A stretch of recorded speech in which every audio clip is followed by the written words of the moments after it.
Welcome back to EMT Mood. Today I'm here with MP and AJ. Today we're reacting to Watch Mojo, 10 serial killers who hunted sex workers. Dun, dun, dun. Alright, let's get straight into the video. Hope you guys are doing good. You don't have to put on a Some of these victims he dated multiple times before he killed them.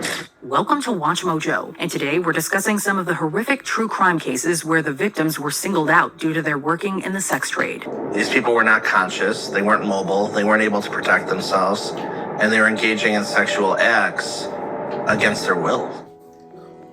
The New Bedford Highway Killer.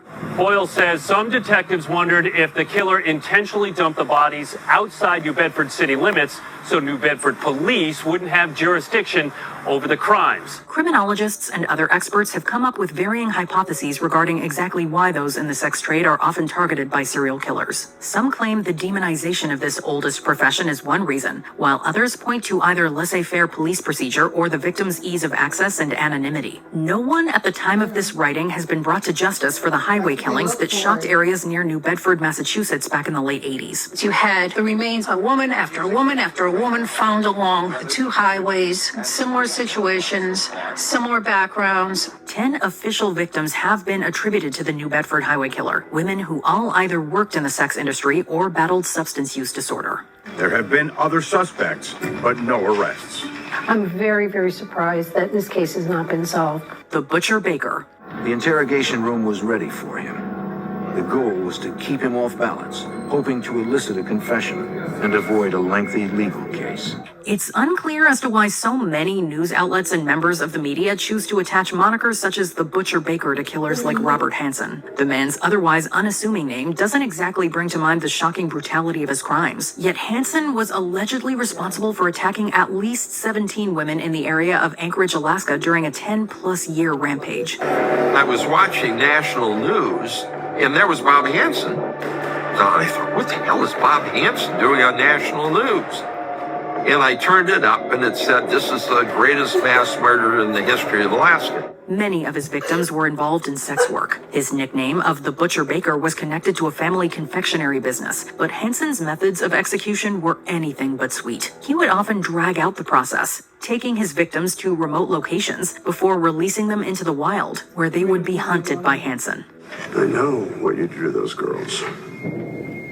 And I'm gonna I have prove to watch it. that movie. Yeah, we have not seen that I have movie. to watch that movie because I had heard about Bob Henson multiple times and, the baker or whatever, but I never watched it. I need to watch it. I didn't even know there was a movie out about it. I thought it was just documentaries and files, but go off. No, we're gonna check that shit out just now. Definitely. It's gonna be hard, Sergeant. I heard you were leaving. Dr. No. There should be no confusing the very real-life case of this notorious Ohio serial killer to the fictional James Bond villain of the same name. I only gratify your curiosity because you're the one man I've met capable of appreciating what I've done and keeping it to himself.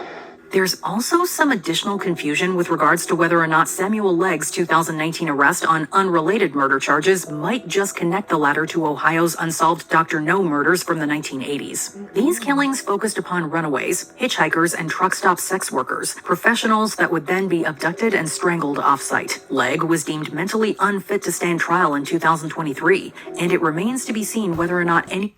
Bro, I find it crazy how some people could just not be fit to stand trial because they're mental. You really believe that? Because I know some people, some of them are actually lying about that shit, bro. Oh yeah, some of them do lie to get a better sentence, obviously. It's better than getting beat and effed and everything in jail. Because there's people, there's there's people out here in their right mind who just kill people just because they want to, bro, regardless of how they feel. Yeah. So, but the thing is that makes them mentally insane because their head is not right. They wanted to kill people from the beginning, which means something is off, like their neurons or their hormone levels or something. But that's why they're declared mentally insane, unfit to stand trial because they wouldn't even understand or grasp the point of the situation. Yeah, put them in prison. I'm sure they'll find out. That's what I'm saying. Sometimes, I feel like they need to do half sentence. Go to prison. They'll Unless find they're out. genuinely retarded and they they can't really speak or anything and they're just it's a primal thing. Then yeah. Yeah, but It's kind of crazy they still haven't found these guys, though. Closure will be brought to these cold cases. The Sunset Strip killers.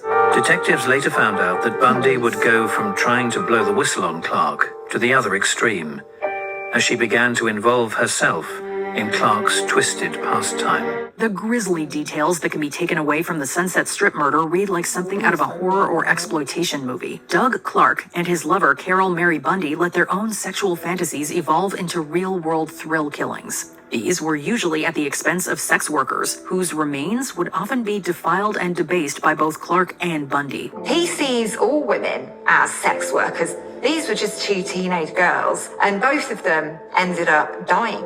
Moreover, some of the victims had their heads removed and He said he sees all of them as sex workers. Nah, you know what? You know what's for sure, though? Like, certain people in certain fields of work, they are looked down upon. And honestly, I can imagine why a mass murderer or a serial killer would just, like, target those people specifically. Because there's a lot of hate towards, like, they get a lot of hate, bro. Just like at the beginning, like, it's easier, more accessible. Straight. You know, less noticeable. Yeah, who's gonna care about a whore dying on the street? I will. Nah, yeah. Real life people will, but... I will. People who understand that it's Some- not fair. yeah. Some people, wrong place, wrong time. Like, just because you were put in a situation or you had a traumatic experience doesn't mean you deserve to be killed. Obviously because not. of your line of work. So Obviously not, but... I will feel some type of people in the wrong mind, they're gonna look at it like, yeah. I know That's some all. people. That's That's another how body. It's okay. society is, but I will mourn them Right. the way I am. Yeah, R.I.P. to all these victims, though, for real, bro. 100%.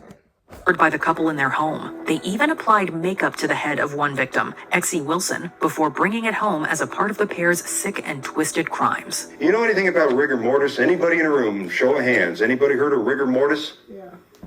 A jaw locked like this, frozen, supposedly? David Smith. It was the Criminal Justice Act of 2003 that allowed British killer David Smith to be retried in 2023 for the 1993 murder of a sex worker named Sarah Crump. This second time proved to be the charm with regards to achieving a guilty verdict, but it tragically was not the only time Smith would be convicted of killing other workers in this industry. Smith was found guilty in 1999 for a similarly brutal and brazen murder, specifically that of Amanda Walker. He's currently incarcerated and serving a life sentence, although the possibility of parole does come up after 27 years have been served.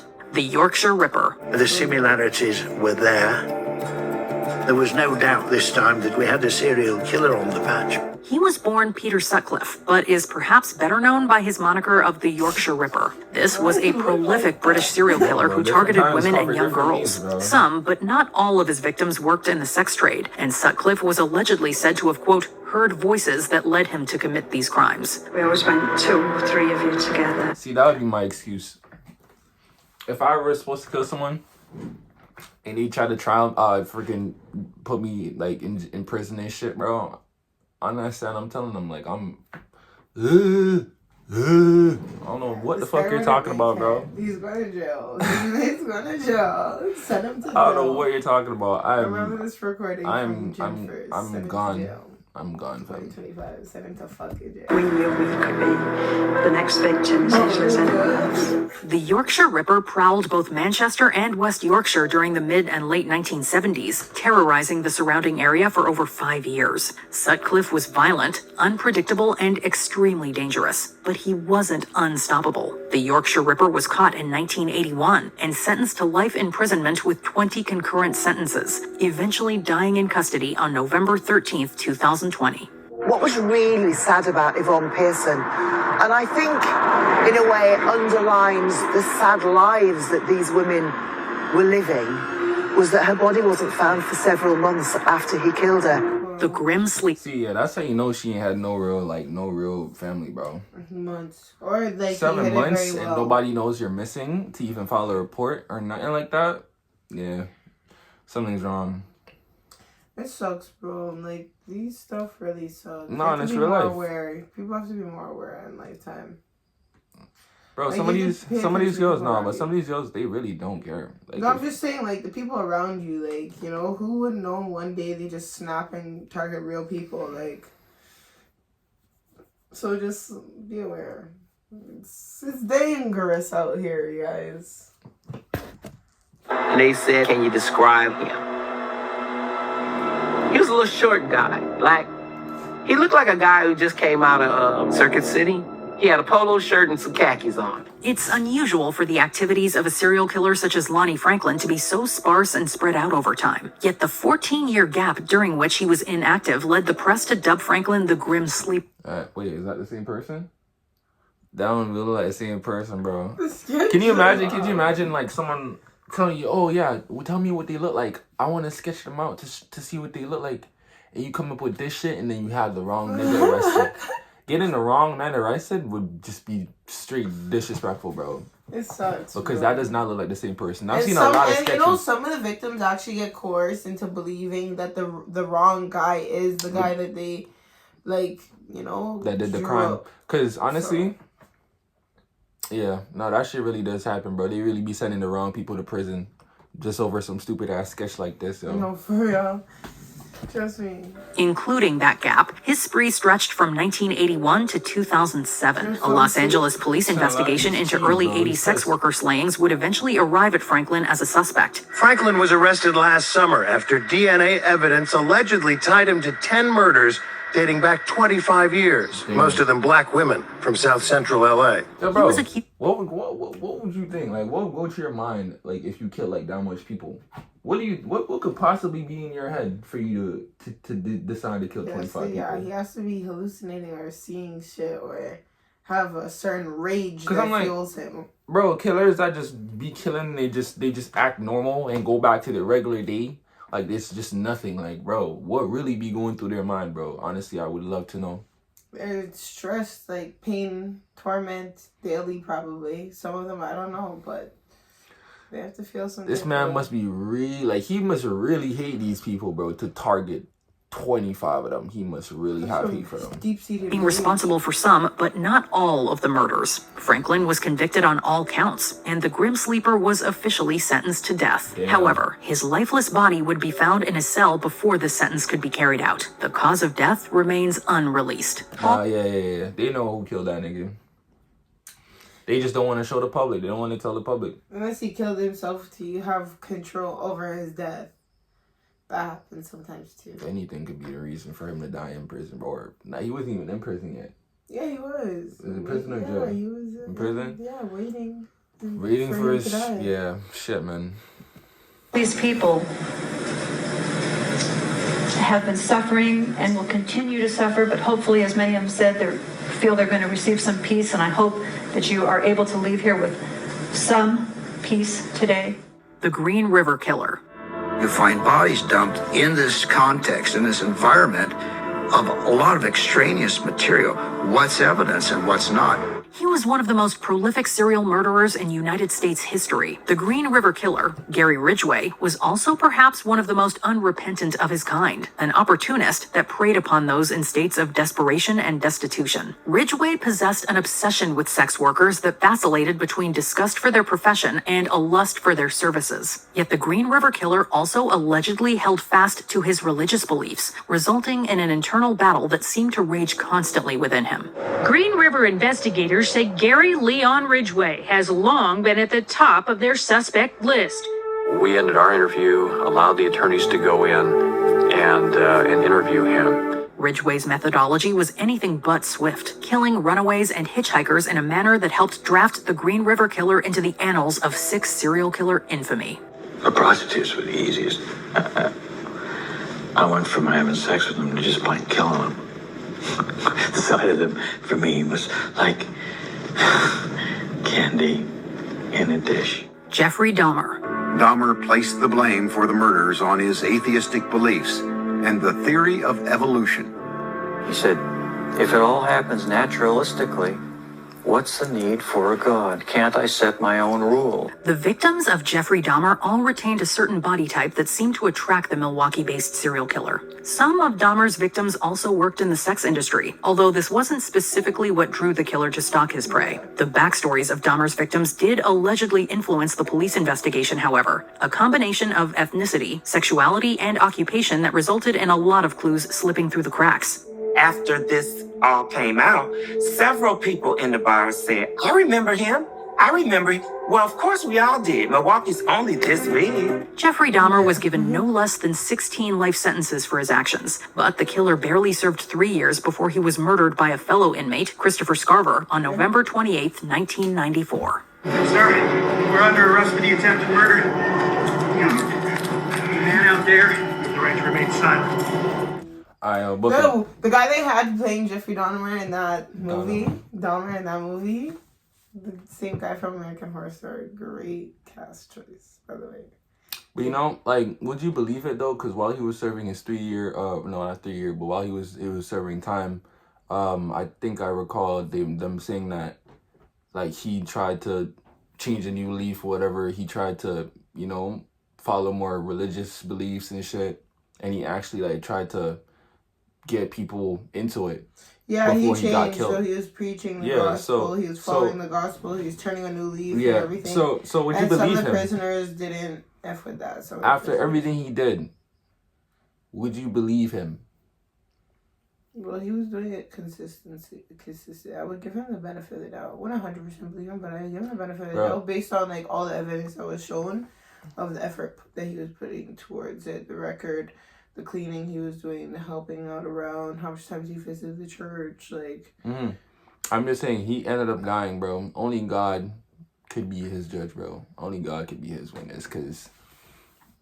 Which I think was spoken about in the movie, and that's part of the reason why they killed him, because he snapped. He's like, "Who are you to talk about this, and that?" And yeah, but go check out these documentaries though. I did fuck with the Dahmer documentary and the TV show. You guys should go check those out for sure. That was actually good. Unless you're like kind of squeamish, then don't really watch it, to be honest. Squeamish, yo, that shit, it wasn't scary at all. No, but like if you don't like violence, or like, you know, if you're squeamish to violence and stuff, he does assault like at least 1 or 2 kids in there. Before we continue, be sure to subscribe to our channel and ring the bell to get notified about our latest videos. You have the option to be notified for occasional videos or all of them. If you're on your phone, make sure you go into your settings and switch on notifications. Jack the Ripper. It was here, in the early hours of the 30th of September, that the body of a woman would be found. Her name was Elizabeth Stride. The complete lack of solid answers continues to haunt historians who have studied the case of Jack the Ripper. This killer's true identity might not ever be known, but what is known is that he seemed to actively seek out victims from the sex trade. Jack the Ripper's methodology was clinically precise, but callous and deranged. He also sent taunting letters to investigators, missives with a perverse sense of pride about the Ripper's brutality. Communicating with the public is not an unknown phenomenon with serial killers, because it makes them feel superior. This ghost of eternal evil unfortunately lives on within. Yo, get that boy to do that shit in today's date and see if you don't catch his bitch ass. Jack the Ripper was actually very elusive. He was quite. Honestly, all these killers, bro, all these killers are mainly sick because of when they did this shit. If they did this shit in today's date, I guarantee you, some of them, majority of them are getting caught. Like, very quick, too. They're getting caught. They cannot do this shit in today's date. There's a lot of stuff going on underneath our nose nowadays. Yeah, but Jack the Ripper. I think he's the sickest one on this list though. Jack the Ripper actually, like, if you read about his stuff, the lore behind this guy, the way he tortured and killed them was sick. And then his letters, the way he taunted them, and his timing, how he was able to escape them. I don't know how London's set up, but it seems like they were tweaking there. Law enforcement was running around in circles. But yeah, Jack the Ripper is sick though. Of many true crime enthusiasts, but perhaps we should focus more on those who were victimized by Jack the Ripper, rather than mythologizing a ruthless killer. 6 men died to bring it here from Egypt. What are your thoughts about our collective true crime obsession? That's the video. Of course, they put Jack the Ripper at the top, at the beginning, like the first number 1. Yeah, I mean, fuck. That Jack the Ripper goes hard. Straight classic, straight lore. Like, go check him out. It's not good, but it is what it is. like and If you're sub. into serial killers, check out these movies they posted on here. Yeah. We will. Let us know who your favorite serial killer of all time is. Don't have one of those, but just what would you think about the shit? Yeah. Let us know what you think about the video. Like and sub. Like and sub, bro. If you like this, let us know if you want to watch more. Watch Mojo's. You never know. Yeah. Watch Mojo's a sick guy. Shout them out. Go like, subscribe them. All right, yo. EMT Mood. Signing off. And MPNIJ out.